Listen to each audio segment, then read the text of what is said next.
दूर कहीं जंगल में टुनटुनी अपने बेटे बंटी के साथ रहती थी। इसके पड़ोस में ही टूनी अपने बेटे राजू के साथ रहती थी। टुनटुनी और टूनी बहुत अच्छी सहेलियां थीं। जंगल के तमाम पंछी इनकी दोस्ती की मिसालें देते थे, क्योंकि इनकी जितनी गहरी दोस्ती किसी की नहीं थी।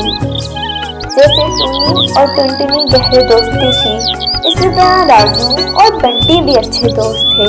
टुनटुनी और टूनी के बीच बारी बारी अनाज लाने की बारी थी।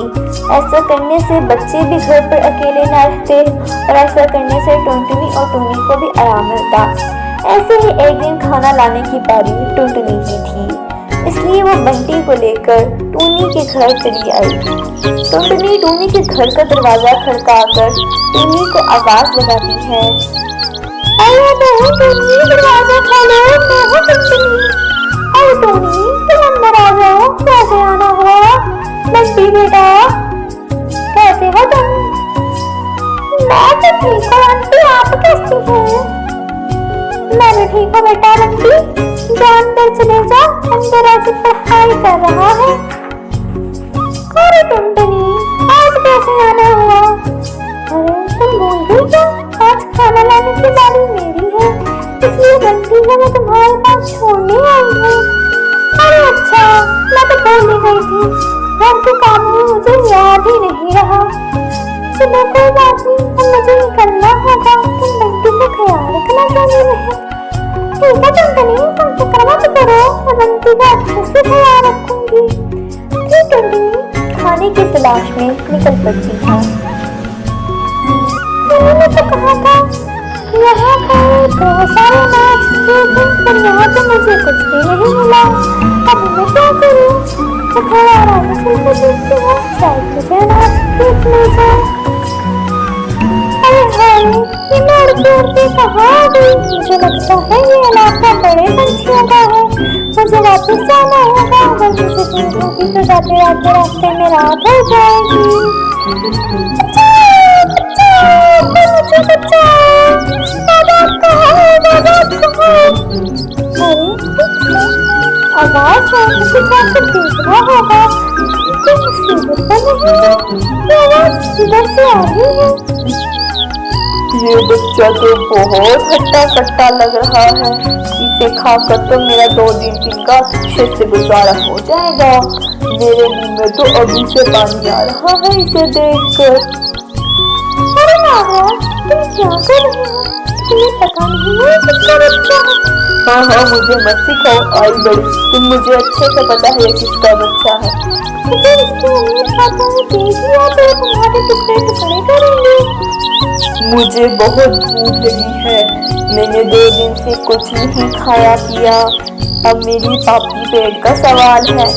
तुम एक काम करो, नीचे जमीन पर एक पंछी का अंडा पड़ा है, तुम उससे खा लो, इस चील के बच्चे को छोड़ दो। अच्छा ठीक है, मुझे तो पेट भरने से मतलब है। अरे ये नाग मेरे घोंसले के पास क्या कर रहा है? कहीं मेरे बेटे को खा तो नहीं लेगा? हाय अल्लाह, मेरे बच्चे की हिफाजत करना, मुझे अभी जाकर देखना होगा। आपका बहुत बहुत शुक्रिया आंटी, अगर आप आज यहाँ ना आती तो नागराज मुझे खा जाता। हाँ बेटे, अच्छा हुआ मैंने तुम्हारे नानी की आवाज सुन ली, नहीं तो मुझे पता ही नहीं चलता। वैसे तुम्हारे मम्मी पापा कहाँ हैं? मेरी मम्मी नहीं है, मेरे पापा क्लास की शिकार में गए हैं, मैं आते ही होंगे। कोई बात नहीं बेटा, तुम्हारे पापा के आने तक मैं यहीं पर रुक जाती।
घर आ जाती है, उसे सारी बात बताती है। तुमने इस बच्चे की मदद करके बहुत अच्छा किया टुनटुनी। अब मैं थक चुकी हूँ, अच्छा मैं चलती हूँ। कुछ दिन ऐसे ही गुजर जाते हैं। खाना खान लाने की जिम्मेदारी टूनी की थी। सुबह होते ही टूनी टुनटुनी के घर आ जाती है। टुनटुनी बहन दरवाजा खोलो, मैं है टुनटुनी। अरे टुनटुनी आज सुबह सुबह इतनी जल्दी आंटी? आज ना अनाज लाने की जिम्मेदारी मेरी है ना, और दोपहर में मैंने अपनी आंटी के घर जाना है, इसलिए मैं जल्दी से राजू को लेकर यहाँ आ गई ताकि दोपहर से पहले लौट आऊं। राजू आंटी को तंग मत करना, तुम और बंटी मिलकर पढ़ाई करना, मैं जल्दी से जाकर आती हूँ। ठीक है मम्मा। बच्चों में किचन में खाना बनाने जा रही हूँ। तुम्हें भूख लगी होगी ना, तुम चिप्स खा लो, अपनी पढ़ाई स्टार्ट कर दो। आंटी हम दोनों तो सारा होमवर्क हो चुका है, क्या हम चिप्स खाने के बाद थोड़ी देर के लिए बाहर खेल लें? ठीक है बच्चों, खेलते खेलते दूर मत निकल जाना, वहीं घर के बाहर ही खेलना, तब तक मैं खाना बना देती हूँ। चलो बंटी हम खेलने चलते हैं, आज मौसम की तरफ भी है, बड़ा मजा आएगा। नहीं बंटी मैं नहीं होगा, वैसे भी माँ ने हम लोगों को यहीं पर खेलने को कहा है। अरे यार तुम अपनी माँ से तरह क्यों डरते हो? मैं हूँ ना तुम्हारे साथ, हम आपके खाना बनाने से पहले ही लौट आएंगे, तुम फिक्र मत करो। ठीक है लेकिन हम ज्यादा दूर तक नहीं जाएंगे। अरे राजू रुक जाओ ना, मुझे भी तुम्हारे साथ चलने दो। ऐसे के चक्कर में राजू बहुत ही सकता है और रास्ते में बहुत थक जाता है और उड़ते उड़ते दम घुटने की वजह से नीचे गिर जाता है। जमीन पर जोर से गिरने की वजह से वह जख्मी हो जाता है। अरे कोई बचाओ बचाओ बचाओ बचाओ। इसके चक्कर में मैं चींटियों के इलाके में आ गया। चोट लगने की वजह से राजू बेहोश हो जाता है। फिर कुछ देर बाद बंटी भी वहां पहुंच जाता है, मगर उसे राजू कहीं दिखाई नहीं देता। राजू भाई तुम कहाँ चले गए हो? अब जल्दी जाना है। पर उसे राजू कहीं नहीं मिलता। अब मैं क्या करूँ? राजू तो कहीं नहीं दिखाई दे रहा। माँ भी देखती होगी, मुझे जल्दी से घर जाकर मम्मा को सब बताना होगा। माँ जल्दी से बाहर आ जाओ। क्या हुआ बेटा, तुम दोनों ने इतनी देर लगा दी, कहाँ चले गए थे? राजू कहाँ है? फिर बंटी सारी बात टुनटुनी को बता देता है। अरे अल्लाह जी ये क्या हो गया? मैं टुनी बहन को क्या जवाब दूंगी? टुनी के आने से पहले ही राजू को ढूंढना होगा। इतने में टुनी भी वहाँ आकर आ जाती है। ये लो टुनी तुम्हारा अनाज। राजू बेटा राजू, चलो देखो मैं आ गई, घर चले। रोते हुए सारी बात टुनी को बता देती है। अरे बंटी तुमने क्या किया मेरे बेटे के साथ? फिर वो अपने बेटे को ढूंढने के लिए निकल पड़ती है। टुनटुनी भी राजू को देखने के लिए पीछे निकल पड़ती है। इधर चील को जमीन पर गिरा राजू दिखाई देता है। अरे वाह, आज के लंच का घर में ही इंतजाम हो गया। मगर जब वो राजू को देखता है कि राजू जख्मी है तो कहता है कि मैं जख्मी और कमजोर पंछी नहीं खाता, इसलिए मुझे इसे ठीक करना होगा। इसलिए वह राजू को उठाकर अपने घोंसले में आ जाता है। टुनटुनी और टूनी ने राजू को जगह जगह ढूंढा, लेकिन इन दोनों को राजू कहीं नहीं मिलता। दोनों मायूस होकर घर आ जाती हैं। कुछ दिन गुजर गए लेकिन राजू का कहीं पता नहीं चला। मैं टूनी के बेटे को नहीं छोड़ूंगी, उसने ही मेरे बेटे को मारा है, मैं भी उसको मार डालूंगी। दूसरे दिन टुनटुनी कुछ काम के लिए बंटी को अकेले घर पर छोड़कर बाहर चली गई। ऐसे मौके का फायदा उठाकर टुनटुनी के घर आ गिरती है। टुनटुनी कहाँ है? जी आंटी मम्मा काम से बाहर गई है। अच्छा ठीक, चलो कोई बात नहीं, हम दोनों ना आइसक्रीम खाने चले। इधर चील के घोंसले में राजू धीरे धीरे ठीक हो रहा था। चील के बच्चे और राजू में अच्छी दोस्ती हो जाती है, जिसकी वजह से चील ने उसे न खाने का फैसला किया। ये में चील का बच्चा था जिसकी जान टुनी ने बचाई थी। इधर टुनटुनी बंटी को लेकर चीलों के इलाके में आ जाती है। बंटी बेटा तुम इसी पेड़ पर रुक जाओ, मैं भी तुम्हारे लिए आइसक्रीम लेकर आती हूँ। बेचारा बंटी टुनी की सारी बातें मान रहा था। उसे टुनी के प्लान के बारे में कुछ नहीं पता था।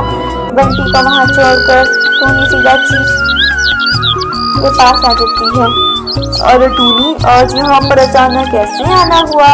आज कौन सा शिकार लेकर आई हो? आज तो मैं बहुत प्यारा पंछी लाई हूँ और वो देखिए इस पेड़ पर बैठा है। ठीक है ये लो तुम्हारा इनाम, अब तुम जाओ यहाँ से।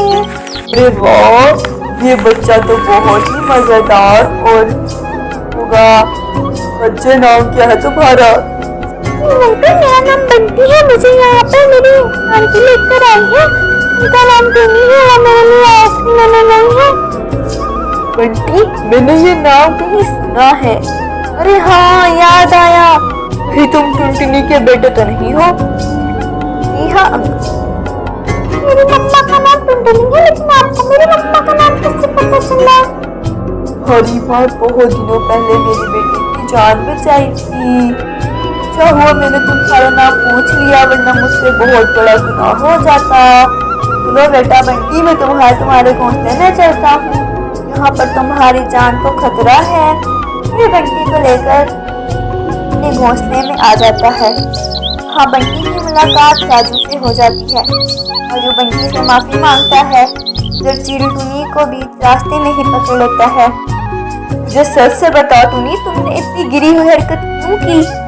टुनी चील को सारी बात बताकर रोने लगती है। तुम रो मत टुनी, तुम्हारा राजू बिल्कुल ठीक है।